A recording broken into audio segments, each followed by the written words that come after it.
The CBS Radio Mystery Theater presents...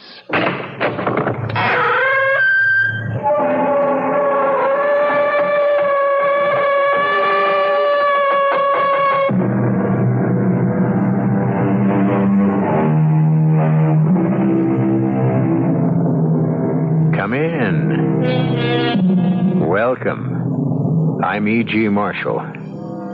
This is our bicentennial year, a time to pause and count our blessings.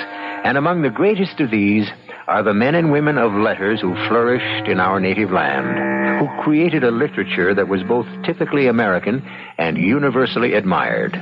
After all, it was our own Edgar Allan Poe who invented the kind of stories you hear on this program, and our own Mark Twain who carried them to the most sublime heights of fantasy and fun. At this time, we propose to give you an exhilarating taste of one of the most exciting stories of fantasy, mystery, and suspense the world has ever known. Tell the king that if I am not released from this dungeon immediately, I shall cause a mighty calamity to befall this realm. Oh, please, sir, have mercy. Tell the king that I can call forth my magic powers and destroy the sun. Destroy the sun? But what? Well, how can a man destroy the sun? It cannot be done. Clarence, my boy, look at me. Do I look stupid? Oh, no, sir. Then, if it can't be done, why would I be willing to bet my life I can do it?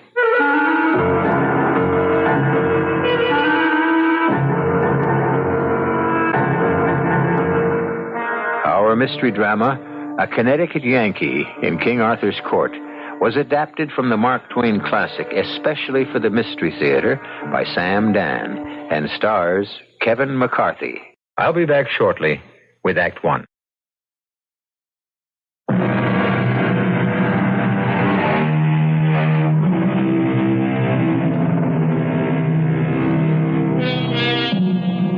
Mark Twain begins his story with these words. It was in Warwick Castle that I came across a curious stranger. He attracted me by his candid simplicity, his marvelous familiarity with ancient armor, and the restfulness of his company. I thought I would tell you my story, but I've kept a journal. Oh, how long ago that was. Do you know about transmigration of souls? Do you know about transposition of eras and bodies? Ah, well, read and learn. He was gone. I examined the sheaf of papers he had left with me. Most of it was parchment, yellow with age. Old, incredibly old. Carefully, as I feared they would crumble within my fingers, I began to turn the pages. And now begins the stranger's story. I'm an American. Born and reared in Hartford, in the state of Connecticut. A Yankee of the Yankees. My father was a blacksmith. My uncle was a horse doctor. And I was both at first. Then I went over to the great arms factory and I learned how to make everything. Guns, boilers, engine, just about any and every kind of machinery you can imagine. I had a couple of thousand men working for me, but although they were under my jurisdiction, they refused to be under my thumb. You there! Shut that machine down. Who says so? I say so. Well, who do you think you are? I'm the boss. Well, why didn't you go soak your head? I'm giving you an order. I don't take orders from you. How about this kind of an order? Out. Now, shut that machine down. Well, you see, you couldn't explain to him he was doing the wrong thing and wasting company time and material. So I had to develop other methods of communication. Well, that worked out pretty good for a while. But, as the good book says, he who lives by the fist. We had a big, sulky fella named, aptly enough, Hercules. A surly brute he was. Everybody left him strictly alone. I should have left him alone, too, but I had to prove who was boss. Oh, he laid me out with a crusher alongside the head that made everything inside crack. It seemed to spring every joint in my skull.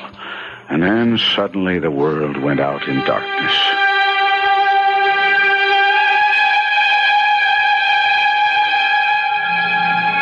When I came to, I was sitting under an oak in the midst of a broad and beautiful country landscape. And there was a fellow on a horse looking down at me. A fellow fresh out of a picture book. In old-time armor from head to heel, with a sword and a shield and a prodigious spear. His horse had armor on, too, with red and green trappings that hung all around him. Oh, it was all gorgeous to look at. And then this apparition spoke to me. Fair sir! Fair sir, will ye joust? Will I which? Will ye try a passage of arms? Will I what? For land or lady or knightly honor? What are you giving me? Get along back to your circus before I report you. Sir, thy incivil, discourteous, and unmannerly answer shall receive the chastisement it so richly deserves. And don't hurry back. As he galloped off, I thought I'd seen the last of him. But wouldn't you know, he suddenly turned around, came a-rushing back with his long spear pointed straight at me. I saw he meant business, and so I was up the tree when he arrived. Varlet, stand and fight! Now, friend, I don't have any real quarrel with you. Wilt thou tilt with the lads? What makes me think he's from a circus? Then draw thy sword. He has to be from an asylum. Cowardly wretch! And so I'd better humor him. Friend. I be not friend of thine. Can't we discuss this reasonably? Dost thou acknowledge thyself captive of my sword and spear? Absolutely, and I'll be sure to acknowledge it to your keeper. But of a surety, thou must this acknowledge to my keeper and thine, his beloved majesty, King Arthur. How far are we from Bridgeport? Bridgeport? I wit not the name. Come, we hie toward Camelot. Camelot? You're kidding. Of a surety, varlet, thou art most free with thy tongue, and thou speakest the strangest language. Camelot. Camelot. I repeated the word over and over. Camelot was probably the name of the asylum from which this lunatic had escaped. Well, I walked along beside his horse, hoping, expecting at any minute to see a familiar sign.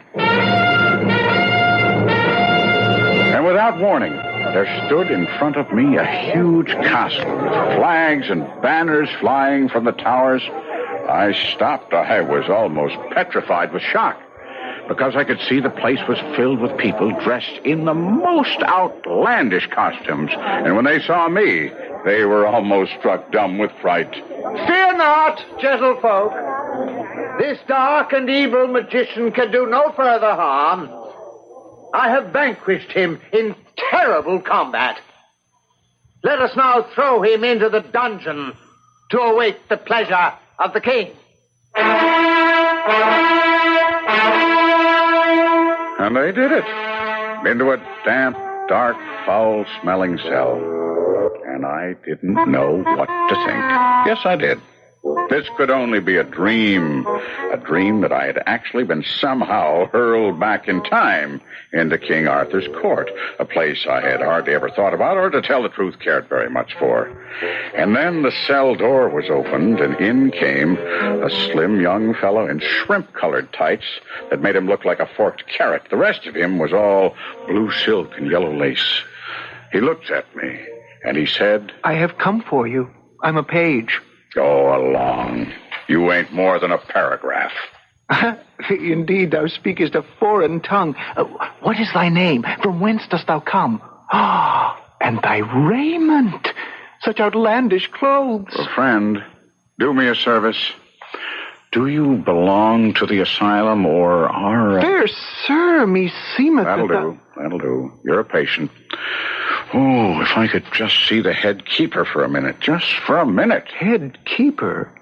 Oh, but that is a passing strange way to refer to His Majesty. Clarence. I am called Amias Le Poulet. Oh, well, I'll call you Clarence for short. You look like a good-hearted fella. Yes, 'tis true. and it shall be my undoing. For I was born in an unlucky year. Oh, there's no such thing as an unlucky year. Oh, indeed there is. 13 is most unfortunate, and I was born in 513. Wherefore, it is well known. Oh, wait. Clarence. Hold. Stop. Say it again, and say it slow. What year was that? 513. 513. You don't look it. Now, come, my boy. I am a stranger and friendless. Be honest and honorable. Are you in your right mind? Forsooth. Never mind that. Either I've become a lunatic or something just as awful has happened. Now tell me, honest and true now, honest and true. Where am I? In King Arthur's court, and it please you. And it pleased me. Oh, well. And according to your notions, what year is it now? 538, 19th day of June. No, it can't be. Do you mean to tell me that I'll never see my friends again? Never again? Perhaps the divine will shall permit thee to. Well, how? They won't be born for 1,300 years. Please, good sir, be of merry countenance. Oh, merry countenance. Do you realize... Wait, Clarence. What virtue are we Yankees celebrated for throughout the civilized world? Mayhap I have not heard. Thrift, Clarence. Thrift. Now, your true Yankee never throws anything away, because you can never tell when it'll come in handy. I happened to read one time that the only total eclipse of the sun during the first half of the 6th century occurred on June 21st, 538 A.D. at exactly 3 minutes after noon. Eclipse? Good sir. Yes, sir, Clarence. Eclipse. Eclipse.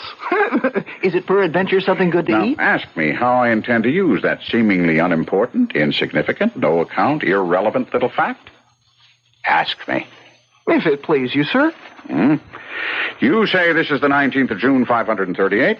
Well, Clarence, I say it's the 19th of June, 1879. What magic dost thou speak, sir? In either case, the day after tomorrow has to be the 21st. No eclipse is scheduled at all in 1879. Therefore, if we do have one, it's no dream, Clarence. It's no dream. Come, sir.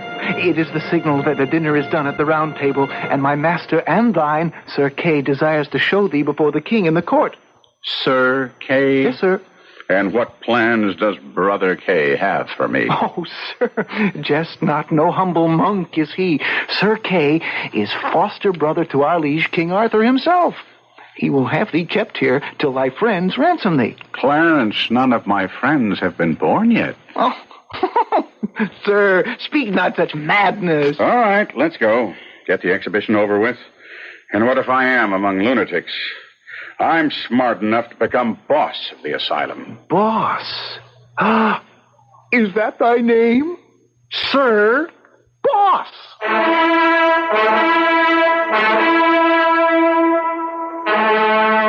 King Arthur's court. How do I describe it? An immense place filled with loud contrasts, a babble of sound, a rainbow of color. The place was a madhouse, and at the center, a round table. And around it sat a great company of men dressed in splendid hues. Well, finally the king raised his hand, and it must have been a signal for silence. Sir Kay, my good brother. Yes, Your Majesty. Is this the sorcerer? It is even true, my liege. Yes, it must be true. Who but a sorcerer would wear such outlandish clothing? This suit cost $15, second hand. The suit is one of enchantment. Who's that? That's Merlin, sir. Merlin? Merlin, the mighty magician whom all men fear. The suit is one of enchantment. I behold in him a creature of the devil. A creature of the devil? Your Majesty, I see the devil emanate from his body. Burn him. Well, then, if it must be done... It must be done, Your Majesty. Then let it be done day after tomorrow, the 21st day of the month, at high noon. This is not the usual manner. They do not kill. They hold for ransom. Well, Clarence, don't worry about it. Well, you say I'm not to worry, but they burn me at the stake high noon the day after tomorrow. No, Clarence. They won't be able to swing it. Swing? No, you see, I won't be here. Well, I wit not what thou sayest, Sir Boss. Where shalt thou be? In Hartford, Connecticut. Oh, is that the place of magic and enchantment where Sir Kay captured thee? Oh, it's a place of magic and enchantment, I guess. In some ways. But dost thou intend to return there? Oh, I don't have to return. I never left. Sir Boss, my poor wits cannot understand. Don't worry about me, Clarence. I'm still there. All this is only a dream.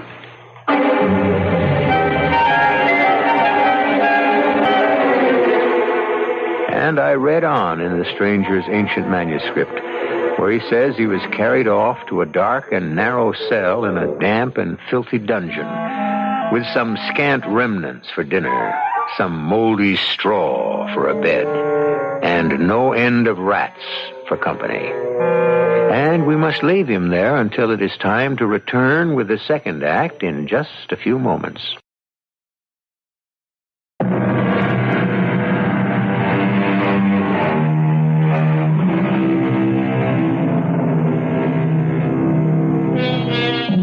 The Yankee, a two-fisted foreman in a Connecticut arms factory, picked a fight with the wrong party one day. When he recovered consciousness, he found himself in a strange place, peopled by folk who claimed to be members of King Arthur's court. Indeed, because of his odd 19th century clothes and manner, he has been judged a sorcerer and has been condemned to the stake, the usual fate of such people in those times.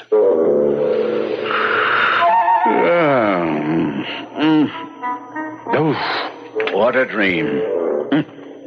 What an astonishing dream. Well, I've waked just in time from being hanged or burned or drowned or something of that sort. Now what I think I'll do is nap again till the factory whistle blows, and then go down to the plant and have it out with Brother Hercules. I give you good morning, Sir Boss. What? You still here? Go along with the rest of the dream. Come on, scatter. Oh, thou art indeed most merry, Sir Boss. Thou canst laugh in the face of dire peril. All right. Let the dream go on. Now, I'm in no hurry. Prithee, Sir Boss, what dream? What dream? Why, the dream that I'm in right now. The dream that I'm in King Arthur's court, a person who never existed.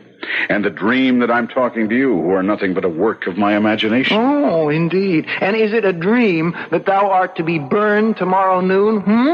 Answer me that. Clarence, I need you. Aye, Sir Boss? Clarence, the only friend I have. Don't fail me. Help me devise some way to escape this jail. Escape? Yes, escape. Oh, do but hear thyself, Sir Boss. Escape? The corridors are filled with men at arms. No doubt. But how many? Huh? Not too many, I hope. A full score. One may not hope to escape. Besides, there be other reasons.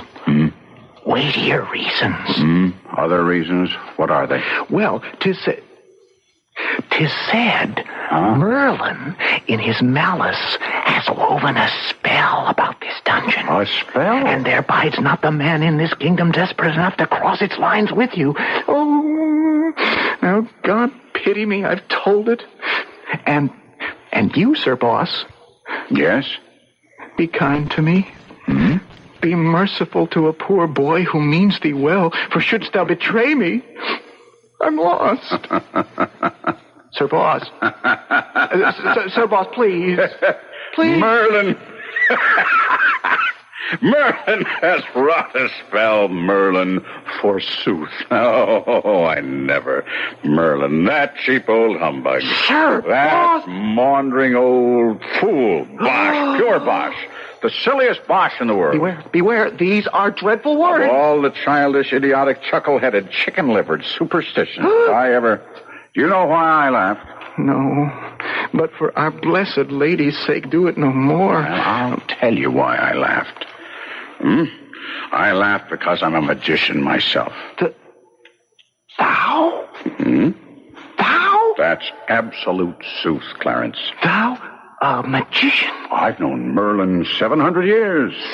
Don't interrupt. He's died and come alive again 13 times, and he always travels under a new name. Smith, Jones, Jackson, Robinson, Peters, Haskins, Merlin. Always has himself a brand new alias. I knew him in Egypt 300 years ago. 300? In India 500 years ago. And he's always blathering around in my way every place. He makes me tired. He don't amount to shucks as a magician. Knows some of the old common tricks, I grant you, but he's never gotten beyond the rudiments and never will. But, sir, He's boss... well enough for the provinces. One-night stands and all that sort of thing. You know, but dear me, he oughtn't to set up as an expert. But Merlin... Anyway, not where there's a real artist. Clarence, I'm going to remain your friend right along, and in return, you must be mine. I want you to do me a favor. Aye? If it be my power. Get word to the king that I'm a magician myself, and the supreme grand high yuckamuck, and the head of the tribe at that. Tell him that I'm just going about quietly arranging a little calamity here that'll make the fur fly in these parts if Merlin's project is carried out and any harm comes to me. Will you do me that little favor, Clarence? Oh, Sir Boss, please, I'm frightened. Now, Clarence. Promise me, poor sinner that I am, poor unworthy sinner, that thou shalt always be my friend, Sir Boss. Sure. And thou shalt never turn against me. Never. Never cast any of thine awful enchantments against me. Absolutely. And thou wilt always protect me. Always. Well, then, I hasten to do thy bidding. Well, I could see how things work in this asylum. People simply take you at your word. So I was feeling good for a while. And then it occurred to me, when this boy calms down, he'll wonder why a great magician like me should have to beg a nobody like him for help. And he'll see that I'm a humbug. But then I reasoned, these lunatics can't really think. So I felt better. But then I got frightened again. I had sent the lad to scare his betters with a threat. Suppose they called my bluff. What could I do? Should have thought about my calamity first. Well, maybe the threat itself will be enough. Maybe. Clarence? Sir Boss? Well, Clarence? Speak. Tell me, give me the verdict. I hasted the message to our liege, the king. Yes? And Yes. straight away, he had me led into his presence. He was frightened, even to the marrow. And straight away, he said... I give the order for the instant enlargement of, what name is this mighty enchanter, lad? Sir Boss. Sir Boss. Rescue him at once from the vile dungeon, clothe him in silks and furs, lodge him as befits one so great, and let us pray that he will forgive us our foolishness. Yes, Your Majesty. Your leave to speak. You have our leave, Merlin.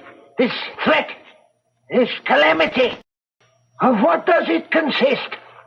I know not. Lad, has Sir Boss described its awful nature? No, sire. And wherefore, lad, hath he not named it? Well, mayhap, Merlin, it is too awful. And mayhap it does not exist. It does not exist. He hath not named his brave calamity. Verily, it is because he cannot. But, Merlin, it may well be... It may well be foolish and idle vapor.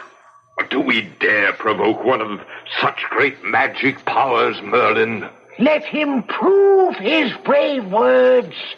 If thou sayest so, Merlin, Lad, Your Majesty? return to, Sir Boss, and in all courtesy prevail upon him to consider all the factors in this perplexed case, and name the calamity, also the nature of it, and the time of its coming.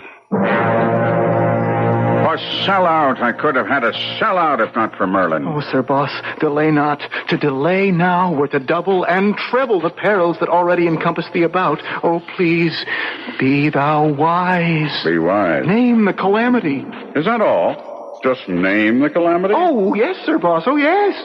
Name the calamity. Yes. For one of thy mighty powers, a calamity should be but the work of a moment. Well, you just don't pull a calamity out of thin air, Clarence. Now, if I could get out of here and collect some materials, some wires, some gunpowder, some... Sir Boss, to delay is fatal. Thou hast but one more day. Thou shalt die tomorrow, the 21st day of June, 538. Now, how's that going to look on my tombstone, Clarence? Born 1850, died 538. 538. Sir Boss, did something occur to thee? How long have I been shut up here? Ye were enclosed here when yesterday had been well spent. It is 9 of the morning now. Well, then I've slept well, sure enough. 9 in the morning, you say? And this is the 20th? Yes?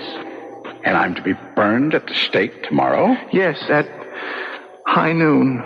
The 21st. My boy, we're saved. Saved? Oh, Sir Boss, I never doubted thee. And you know what the instrument of salvation will be. The eclipse. Oh, the thing that thou did speak of before. Clarence, it seems I recall that Columbus or Cortez or one of those people used it as a trump card against some savages. Do you follow all this? No, Sir Boss. Mm-hmm.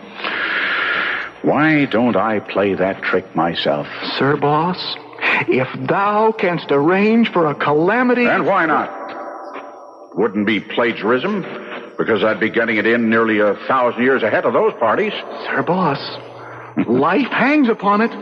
Dost thou have a calamity? Now just tell me once again, tomorrow is the 21st day of June, and this is the year 538. It is true, Sir Boss. Well, very well, Clarence.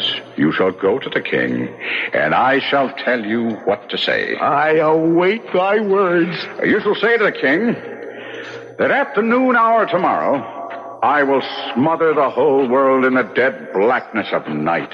I will blot out the sun, and it shall never shine again. The fruits of the earth shall rot for lack of light and warmth, and the peoples of the earth shall famish and die to the last man. Go, tell this to the king.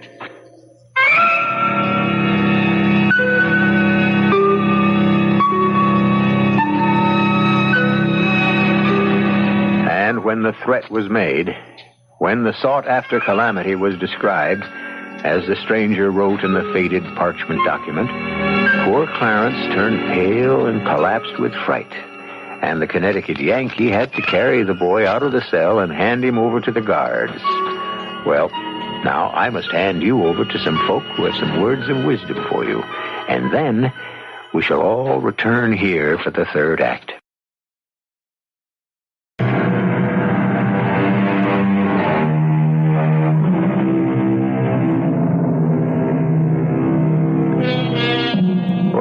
Where is Mr. Mark Twain's misplaced Connecticut Yankee? Is he actually in King Arthur's court? There's only one way to find out. Wait and see if there's an eclipse.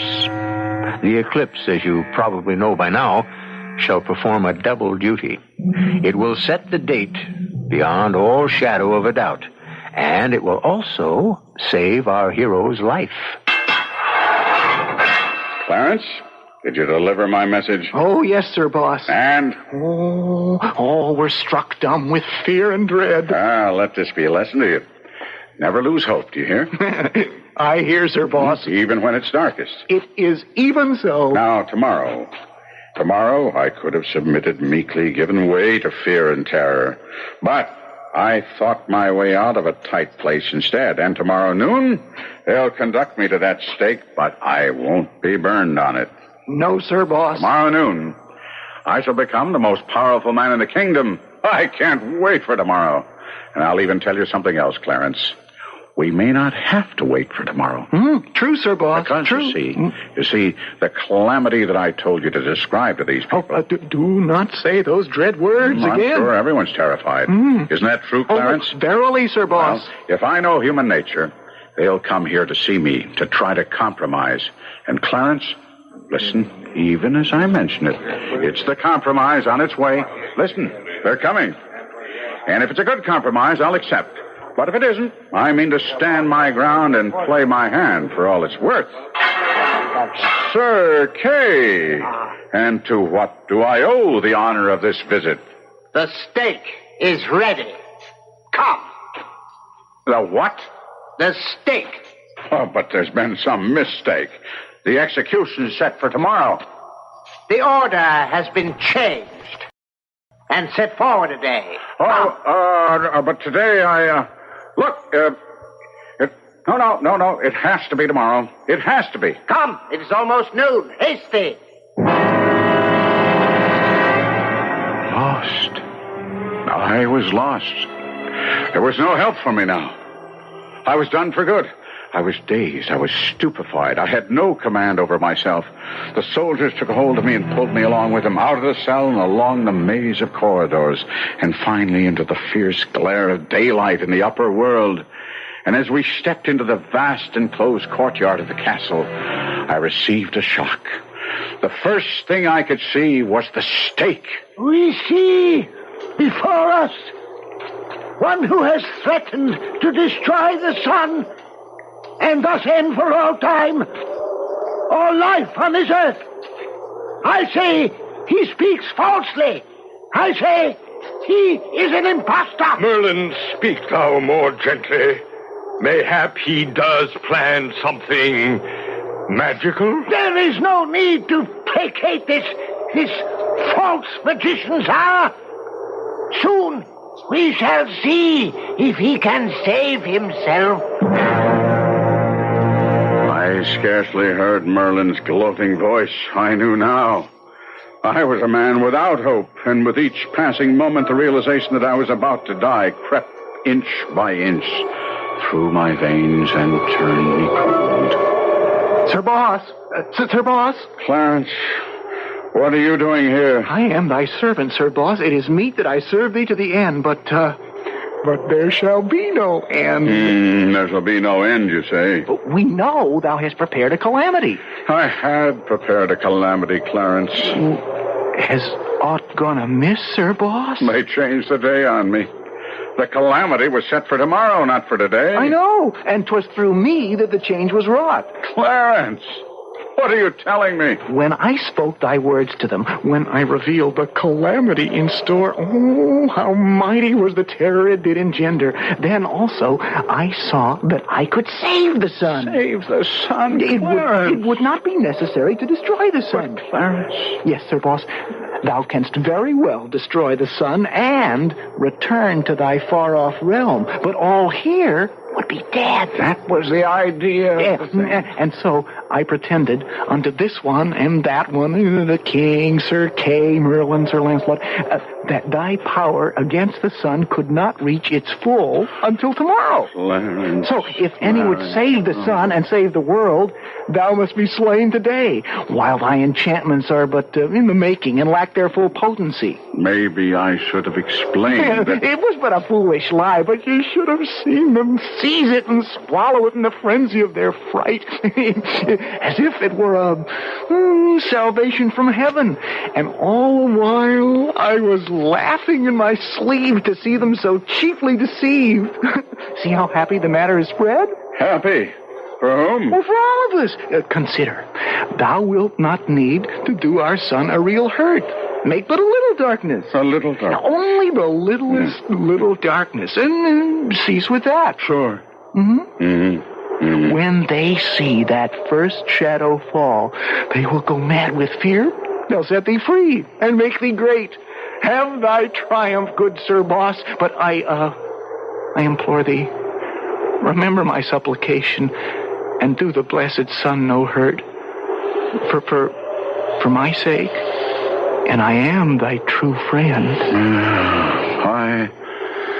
I can promise you this, that the sun shall suffer no hurt from me, ever. I guess when we're done in more by our friends than by our enemies. Tomorrow I could have worked a miracle. Today, I can only be fuel for a fire. Poor Clarence. What could I say to him? How could I explain it? I wanted to frighten the king and Merlin in the court, and I did. And I also frightened Clarence as well. I should have thought of that. All Clarence really wanted to do was to save the sun. He actually thought I would have to destroy it to prove my point. Well, it should be a lesson to me. But, unfortunately, I won't be able to learn from it. How do I get out of this? If it's a dream, I don't seem to be waking up. And here are the soldiers piling up rows of very flammable-looking wooden faggots all around me, around my ankles, my knees, my body. And I hear the voice of a monk droning something in Latin. And now comes a man. His face is masked, the executioner. He carries a blazing torch. He kneels down at my feet. He's ready to apply the torch. And it's no dream. Ye have threatened us with destruction. Answer him, Sir Boss. Remove the smirk from his evil countenance. Thou hast threatened our very font of life, the blessed sun itself.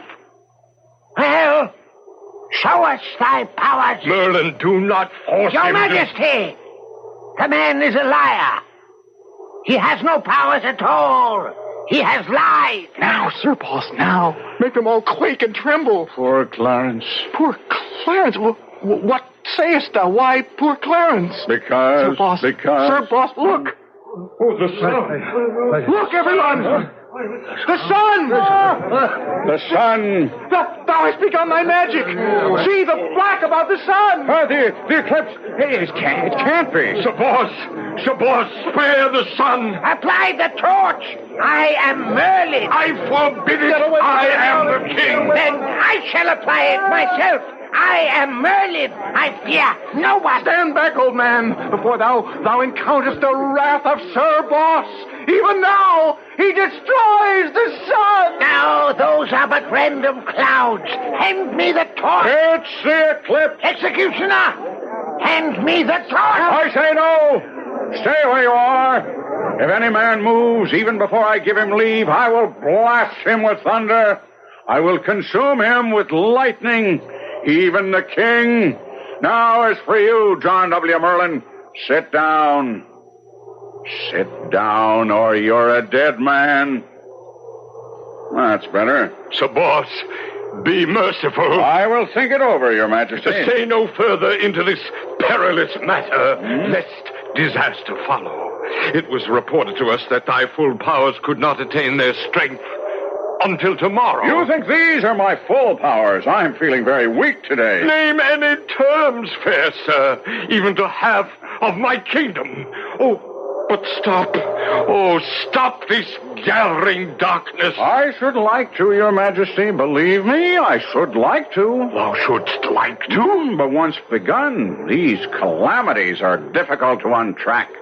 It's best not to start them. We understand full well, but each moment it grows more dark. And see, the people are struck dumb with fear. As they should be. How long, oh, how long shall thy anger last? Oh, Your Majesty, Sir Boss never remains wrathful too long. I implore thee, Sir Boss. I shall let this darkness grow deeper for a little while longer in order to serve as a lesson. Oh, we have learned our lesson. Have you?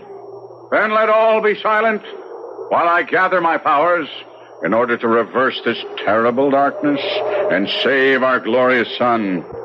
Clarence, what day is this? The 21st. The 21st? Hang it. You said it was the 20th. Oh, by thy favor, Sir Boss, numbers flow through my head as water through a sieve. Well, then, if it's the 21st, this is the 6th century, and this is King Arthur's court, and I might as well make the most of it. O king, I have reflected. Whether I blot out the sun for good shall rest with you. These are my terms. You shall remain king over all your dominions.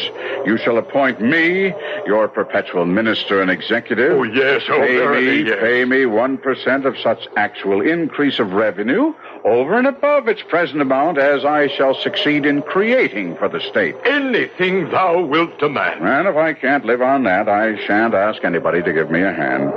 Is it satisfactory? Anything. Now, please, good Sir Boss, restore the sun. Very well. First, you must untie my hands that I may use them in this business.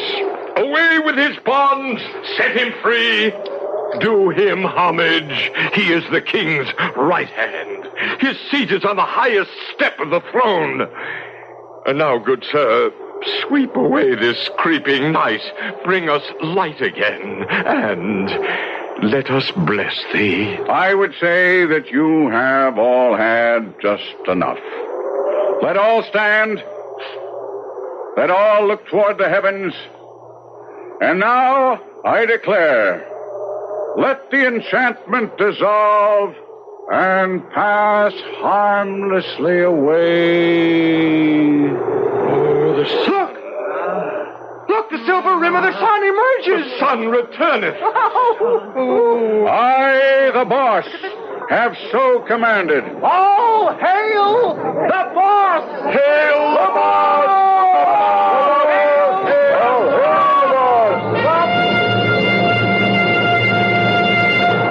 And so he became the boss. And to a primitive country, he brought the blessings of soap and toothpaste and gunpowder and books and railroads and telephones. And how did it work out?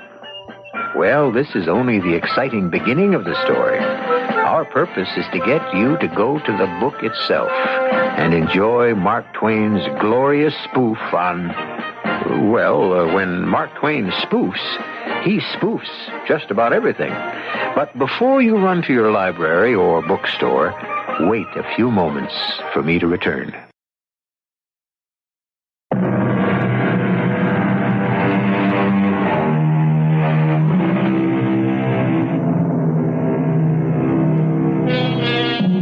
A Connecticut Yankee in King Arthur's court.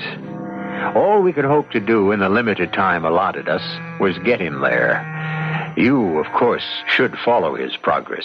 And in this bicentennial year, what could be a happier celebration than several hours with the most American of all writers, Samuel L. Clemens, or, as he would have it, Mark Twain. Our cast included Kevin McCarthy, Robert Dryden, Russell Horton, and Arnold Moss. The entire production was under the direction of Himan Brown. And now, a preview of our next tale. Lawyer Wilson. What could he have said? Hay, feed, and grain merchant Wilson. What could he have said? Go down the list. Robert Titmarsh, Eliphalet Weeks, Archibald Wilcox, Ingoldsby Sargent. What could he have said? I want to know. What did he say? What could he have said? It was the only topic of conversation. The 19 Incorruptibles, starting with Banker Pinkerton on top and ending with poor Edward Richards on bottom, walked about with white and drawn faces, as if each of them was feverishly figuring out a way to get at that money. A head of steam was building higher and higher and fiercer and fiercer. Sooner or later, it would have to bust. This is E.G. Marshall inviting you to return to our Mystery Theater for another adventure in the macabre. Until next time, pleasant dreams.